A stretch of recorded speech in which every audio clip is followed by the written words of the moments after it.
Gracias por seguir escuchando este programa. Estamos en el segundo bloque de Crónicas Marplatenses. Hoy, del decimosegundo programa de Crónicas Marplatenses. Hoy estamos hablando de crímenes. Hemos estado desglosando nuestros pareceres. Y bueno, ahora vamos a estar escuchando una historia del mundo, quizá con el primer asesino serial de la más media, ¿no? ¿No es cierto, Carmona? Sin dudas, en realidad es un personaje muy interesante que en algún momento, si hacemos algún subtema de asesinos seriales o algo, o personajes raros, podemos llegar a tocarlo específicamente a Jack el Destripador. Pero en este caso vamos a hablar de Jack el Destripador y la subasta de su carta. Ajá. Suena a un capítulo de Harry Potter, ¿no? Jack el Destripador y el misterio de la carta maligna. El misterio maligna. de la piedra filosofal, algo así. Pero en realidad vamos a decir que se vendió por 22.000 libras, que son $30.000 aproximadamente. ¿Se sabe cuál de las cartas es? La última. En una casa de subastas de Folkestone, al sureste de Inglaterra, una carta que supuestamente fue escrita por Jack el Destripador. La carta data del 29 de octubre de 1888, 11 días antes de que Mary Kelly, la supuesta última víctima del criminal, fuera asesinada. Un coleccionista británico se alzó como ganador de la puja, que se ve que le sobraba mucha plata, cuyo precio en realidad se estimaba entre 600 y 900 libras antes de la subasta, y llegó a la cifra loca de 22.000 libras. Qué demanda que había por la carta, Una locura, increíble. Yo si tuviera plata la pongo. Está en internet, es una cosa muy rara, el papel, toda... Es la carta, creo, no sé si es la de Desde el Infierno esa carta. La carta que firma Desde el Infierno, que si no me equivoco con esa es la que dice que había comido el riñón de una de la víctima de ese momento. Algo así vamos a contar. Perdón, disculpe. No, por favor. Se la spoileé. Según el responsable de la casa de apuestas, el precio solo indica el interés que todavía existe por este misterioso personaje. La carta perteneció a un guardia de la policía metropolitana, de la metropolitana británica. Suena raro, y sin embargo tampoco suena tan raro decir la metropolitana británica. No. Al que se le entregó como regalo cuando se retiró del cuerpo de policía. No es que pensé que se había muerto. Él se había ido, había hecho una traspolación de alma, sino que se retiró del cuerpo de policía en 1966. Qué lindo, me encanta. Perdón, voy a despedirme del cuerpo y vuelvo. Tras el fallecimiento del oficial, su viuda, que no era lenta ni perezosa, decidió subastar. Claro, por supuesto. Pero ¿de qué año estamos hablando? Fue el... No sé. 1966. Claro, pues retiro de este muchacho. Hay dos mujeres. Vamos a poner la voz en realidad que debería tener Jack. Hay dos mujeres que quiero aquí. Mi cuchillo está en buen estado. Es un cuchillo para estudiantes y espero que os guste el riñón. Soy Jack el Destripador. Hay que forzar la voz para eso. Fue la noche del doble crimen. Advierte el escrito que el asesino envió a una comisaría de policía de Londres. Días después, en la mañana del 9 de noviembre de 1888, un cobrador de alquileres, así se dice, llegó a la casa de Kelly en Miller's Count, en Whitechapel, mientras sacaba... ¡Ay, la puta, el fantasma de Jack! Está acá Jack. Me voy ya de este lugar. Acá está Jack. Esto es el fantasma de la casa. La semana pasada escuchamos suspiros en una prueba de sonido. Bien. Ahora nos pateó el calefón. El calefactor, disculpe. Sigamos. Descubrió el cadáver mutilado de esta señora, tendido en la cama. Las paredes estaban manchadas de sangre y en la mesa de luz encontró una pila de carne humana. Los restos de la prostituta asesinada. Un pedazo de útero. En cuanto al contenido de la carta, se cree que el criminal tenía nociones de entrenamiento médico. De ahí que se refería al cuchillo de estudiantes, por la manera en que cortaba a sus víctimas. Las lonjas. Exactamente. El caso de Jack el Destripador se mantiene como uno de los mayores misterios sin resolver. En tanto que el criminal asesinó a 5 mujeres entre agosto y noviembre de 1888. Sin, la verdad, que nunca se haya conocido la identidad del autor de estos hechos. Hay un montón de teorías. Entre ellas una apunta que se trataba de un inmigrante polaco de 23 años y otra que lo identifica con, por ejemplo, un mercader de algodón de Liverpool. Mi preferida es la que dice que es un miembro de la realeza. Un alto miembro de la realeza era Jack el Destripador. Bueno, esa es la de la película que se hizo base al cómic, From Hell. Hay dos, que hay una hipótesis que de hecho cuando estábamos haciendo la prepro, yo le tiré una de las hipótesis era que Jack el Destripador era argentino, un tal Alonso Maduro, o Alfonso Maduro, y la otra que parece ser la hipótesis más correcta, cuando usted hablaba de este polaco, comenta que parece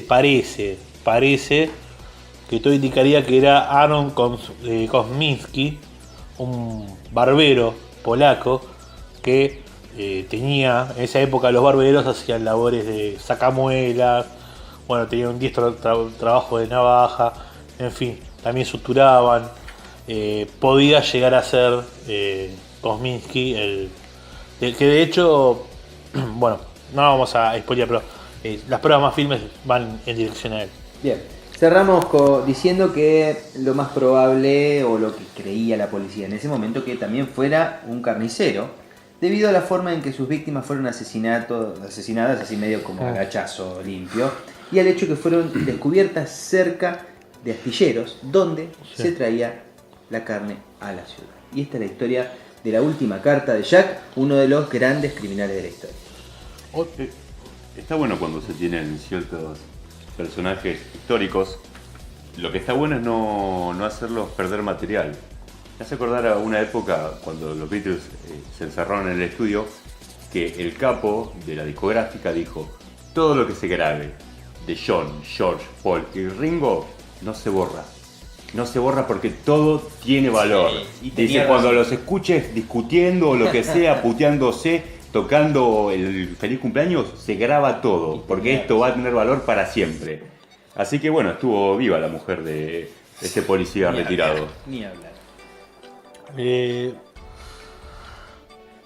quedé colgado con cierto elemento. Antes de pasar a la siguiente historia, hay un libro muy bueno de Osvaldo Aguirre, que es escritor y profesor de filosofía de la Universidad Nacional de Rosario, en la que llamado el libro El enigma de la crónica policial, en el que cita varios casos sin resolver de Argentina y explica el hecho de cómo queda el tema del enigma, cuál es la fuerza que genera en nosotros, en la gente común, que es lo que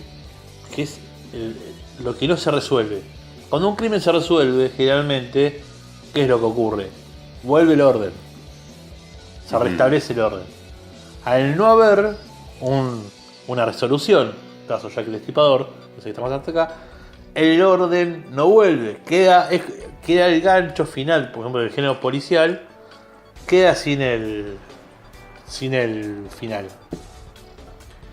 Estaba pensando que nosotros acá en nuestra querida ciudad de Mar del Plata también tenemos una versión autóctona vernácula de Jack el Destripador, ¿o no? Sí, sin duda. Estamos hablando del viejo y querido Loco de la Ruta. Un personaje construido. O los locos de la ruta. ¿Qué dice? Y como Jack, tal vez Jack fueron varios, tal vez... Bueno, cuando hablemos de asesinos seriales, ¿qué le parece si arrancamos con esta historia, Sí, bueno. Nicolás? Y profundizamos con Jack. También. Y para nuestros oyentes, ya que estamos y nos lo piden, podemos hacer Crímenes 2 dentro de lo que podemos hablar del loco de la ruta, ¿no? Sin duda. En fin, señor Siriaco Alejandro Robledo López, Ajá, ¿qué tiene ese para soy yo. contarnos?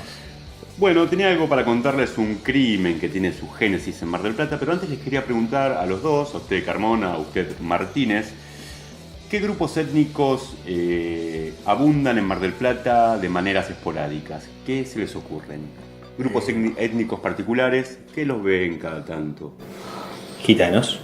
No, pero no son esporádicos, ellos viven acá. Ah, sí. Ah, Los que turistas. como que... Como que aparecen de golpe, uno los ve en la peatonal, los ve en el centro, así como los senegaleses. Claro. No, son los senegaleses. ¿Qué más se les ocurren? Porteños. No. Los chinos en el puerto, le puedo decir. Y los otros que también han vivido en este mismo inmueble, de los cuales nos vamos a referir ahora, son de los jugadores Para jugar de al color de básquet. Los basquetbolistas Claro. negros también. Uno los encuentra cada tanto, los ve en la peatonal, los ve en Güemes. Sí, sí. De golpe desaparecen y de golpe encontrás otra tanda de 3 morenos. Que no son los mismos. No son los mismos. No son Mariano otros. Moreno, sino tanta persona de tez oscura. Claro, exactamente. Jugadores de básquet hechos y derechos, como Dios manda, que tienen que ser altos, fibrosos y negros. Porque los blancos no saben saltar. Eso decía Woody Harrelson. Exactamente. Bueno, en este caso vamos a hablar de Eddie Pope. ¿Ustedes se acuerdan de Eddie Pope? Edward Pope. No hablamos del jugador de fútbol de la selección yankee. Hablamos de otro Eddie Pope que, bueno, vino acá a jugar a la ciudad y se convirtió en un criminal en nuestro país. Nos metemos un poco en contexto del personaje. Edward Pope nació el 10 de septiembre del 65 en Hattiesburg, un pueblo rural de Mississippi. Estudió educación física y sus buenas dotes lo llevaron a formar parte del equipo de la Universidad de Southern Mississippi. Me salió. A los 22 años firmó contrato con Peñarol de nuestra ciudad, Sí, me acuerdo. Sí. que estaba en ese momento en la segunda división, en el torneo de ascenso, en el TNA. TNA. Ni bien llegado a Mar del Plata, bueno, sus buenas actuaciones lo hicieron una especie de mini figura de nuestro básquet y conoció a una chica hermosa, preciosa, a una bomba realmente, que no era de Mar del Plata, sino de San Nicolás, pero había vivido toda su vida en nuestra ciudad. El nombre de la chica era Nirvana Laura Patricia Ercoli. Nirvana Laura Patricia Ercoli. Así que, bueno, Eddie Pope, dicen que fue amor a primera vista. Eddie la vio, le dijo, ven como eres porque tienes espíritu adolescente. Hueles a espíritu adolescente. Se enamoraron. Y bueno, el tipo este era un disco, era un Ricardo Centurión basquetbolístico. Apa. Eddie Pope. Era turbio. El entrenador Mil Rayitas, Horacio Juan Seguí, lo describió de esta manera. Se trataba de un jugador tremendo, potencialmente mucho más de lo que estábamos acostumbrados a ver en el país en ese momento. Pero a la vez parecía un chiquilín, contaba cosas increíbles, como que vivía en una gran mansión y que su padre pertenecía a la CIA. Estaba un poco perturbado Eddie Pope. Bueno, la cuestión es que Eddie Pope, a su carácter díscolo, le sumaba a que meaba en la parte trasera del micro, que los trasladaba, solía orinar ahí. Esto para que veamos de quién estamos tratando, ¿no? Pero Y, este le ganó a Centurión, me se parece. le escuchaban pocas frases por lo general a Eddie Pope. La mayoría eran fucking country, fucking buses, fucking arenas. O sea, maldito país, malditos micros, malditos estadios. El mismo Seguí dijo, también para alabar las cualidades deportivas de Pope, que una vez jugamos contra Boca y como a Pope no le gustaba viajar en colectivo, un dirigente marplatense le comentó que si quería volverse en automóvil debía convertir 50 puntos y tomar 20 rebotes. ¿Qué hizo Eddie Pope? Exactamente, 50 puntos y tomó 20 rebotes. El tipo era un dotado, pero también era un psicópata. Con la chica esta, Nirvana, Laura Patricia Ercoli, afianzaron su relación, se fueron a vivir a Francia, pero la cosa duró poco. ¿Por qué? Peleas constantes, agarrones del cuello, amenazas de asesinato, entre otras cosas. La mejor amiga de Nirvana, Liliana Rosario Gagliardini, manifestó que Nirvana se volvió de Francia porque no podía vivir más con él por las peleas que tenían. Nunca dijo que le pegaba, pero sí en enero del 98 me dijo que Eddie Pope la alzó, la llevó hasta el balcón y que iba a terminar como la mujer de Monzón. Así le dijo. Después de su periplo por Francia, Pope regresó a Mar del Plata y ahí se volvió a encontrar con Nirvana. Después, acá en el medio, la historia se empantana y es lo que hablábamos recién de la versión de Barreda. Sí. Porque la versión de Pope dice que él viajó a jugar a Venezuela, la mafia, no dice que mafia lo seguía y lo amenazaba con que debía entregar plata si no iban a matar a Nirvana, ¿sí? Después volvió al país, se fue a jugar a España, volvía con ella, se peleaban, era una relación totalmente tóxica y psicopática. Sí, cuando uno se pelea, vuelve, se ama, se odia. Es lo que tiene generalmente, es la versión del superviviente, ¿no? Cuando no hay testigos del asesinato. Sí, bueno, así siguieron mucho tiempo. ¿Qué fue lo que pasó? Nos vamos hasta la noche del 28 de julio del 89. ¿Sí? Estamos en Buenos Aires, en San Cristóbal, en la ciudad de San Cristóbal. En el barrio de San Cristóbal, perdón. La dirección es Chacabuco 189 Quinto E, donde vivía la hermana de Nirvana. Nirvana se había ido ahí a esconder para que Eddie Pope, que venía amenazando que si ella no volvía con él se suicidaba, o que le iba a matar, o que iba a matar a toda su familia. Y Rea había más o menos Chacabuco y Mitre. Bueno, Pope la encontró ahí, a nuestra marplatense por adopción Nirvana, y después de entrar a la fuerza, de tirar la puerta abajo a patadas, golpeó a la hermana de Nirvana y la encontró a ella escondida en el sillón. Cuenta la crónica por parte de la hermana que Pope la golpeó, la agarró del cuello, la revolvió varias veces y después fue al balcón donde la arrojó como había pronosticado mucho tiempo antes. ¿Qué hizo Pope y por qué fue muy mencionado esto? Se tiró después que ella. Se tiró, cayeron los dos cuerpos y manifestó que habían estado forcejeando, peleando, pero en realidad no. El tipo la tiró. Muy similar al caso Monzón, ¿no? Exactamente. Y después se tiró para fingir una pelea que no fue. Sí. Algo muy similar a lo que ocurrió con el caso Monzón, que justamente me estoy acordando que hoy, y debería haberlo traído, pero va a quedar para Crímenes 2 también junto al loco de la ruta, me parece. No va a ser más turbio ese programa. Exactamente. Bueno, volviendo a nuestro protagonista del día, Eddie Pope fue condenado a 15 años de prisión por homicidio simple y lesiones leves, en una condena que lo tuvo 8 años en prisión porque fue beneficiado por el 2x1, por el viejo 2x1. El viejo 2x1. Había firmado recientemente con Peñarol de Mar del Plata para volver, lo cual había llevado a renunciar al entrenador Horacio Seguí porque no quería saber nada con el muchacho. Eddie Pope terminó jugando en el Torneo Nacional del Ascenso para equipos de Chivilcoy, de Rivadavia, todo por la zona. Y a los 35 años volvió a Estados Unidos, donde se encuentra hasta el día de hoy. Esa es la historia de Edward Pope, Eddie Pope, quien asesinó a su novia Nirvana Ercoli. Interesante y turbio, ¿no? Porque sí, hay más puntos que no quise tocar que hablan de la psicopatía de este tipo, de cómo iba y venía con ella en reiteradas ocasiones, ya sea en España, en Venezuela, en Buenos Aires y por supuesto acá en la ciudad de Mar del Plata. Bueno, en fin, me hace acordar en cierto modo de lo que ocurría con el caso Monzón, ¿no? Porque hay muchos puntos en común. Sí, hay muchísimos puntos en común. Había una fascinación por de Eddie Pope con el modus operandi de Monzón porque se lo había dicho en varias ocasiones, que iba a terminar como Alicia Muñiz. Claro, sino además lo ejecutó después. Lo concretó. Que es algo increíble, ¿no? Pero aparte, el modus operandi en el sentido de cómo ejecutó el crimen, pero también todo lo previo. Ahí estamos viendo la foto de la revista El Gráfico. ¿Estás aquí? Sí, estas fotos las vamos a compartir en nuestras redes sociales. Sí. Tenemos la ilustración de cómo él la arroja por el balcón. También tenemos la foto de la época donde cayeron ambos cuerpos. Y lo tenemos a él hospitalizado a la vez que preso en el hospital Argerich. Sí, para la próxima emisión de Crímenes, cuando estemos hablando de crímenes, vamos a seguramente hablar de... Porque es algo muy similar, las idas y vueltas. Es algo muy, muy extraño, muy turbio. Así que bueno, vamos a tomarnos un respiro después de tanta oscuridad.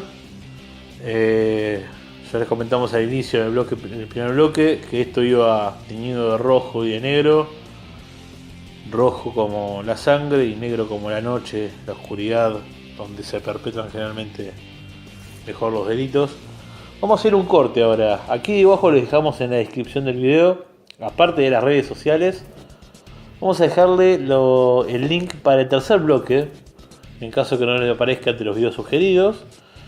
Así que por favor, denle click al tercer bloque, que vamos a seguir contando más historias turbias relacionadas a la ciudad de Mar del Plata. Gracias por estar.